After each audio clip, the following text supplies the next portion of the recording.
99% of Fortnite players doesn't know how to properly right hand peek, so in this video I'm going to show you guys 5 tricks that will make you peek like the pros. But before we get into the tips, make sure to like this video and also use code LolliFN. So basically I'm gonna start off with the basics, and then the more the video progresses, the more advanced the tips are gonna become, so make sure to stick around all the way till the end. So the first trick I'm gonna show you guys is how to properly position yourself when you go for a right hand peek. So the mistake a lot of people do when they go for a right hand peek is to use these blue squares to position themselves. If I stand here behind these blue squares and then confirm the edit, as you guys can see, I'm completely visible to my opponents, which is something you don't want to happen. So what you want to do instead, when you go for an edit, instead of using these blue squares to position yourself, you basically want to use this flashing line, as you guys can see right here. So if I go behind this flashing line and then confirm the edit, I will be completely behind the builds and be able to go for a real right hand peek like this.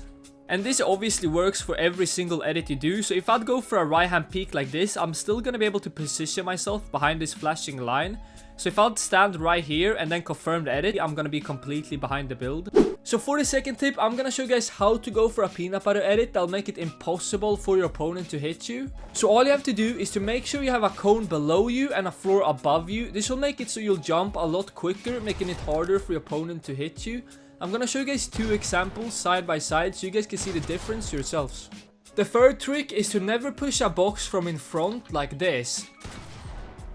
Instead, you always want to push diagonally. This will give you a crazy peek where it's impossible for your opponent to see you and you will just get a free shot. If you're ever in a scenario where your opponent is in front of you with a right hand peek, you never ever want to be the first person to jump. In these scenarios, patience is always key. If you jump first, your opponent will always get a free shot on you. So if you're ever in this scenario, never jump first. So the last trick I'm gonna show you guys is how to properly take peeks from above without getting hit. So the number 1 rule is to never go for shots like this, because this will just give your opponent a free shot on you, which is obviously something you don't want to happen.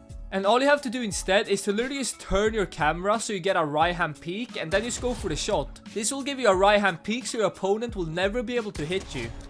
And if you made it this far in the video, don't forget to comment hashtag I hate chickens and also use code LolliFN.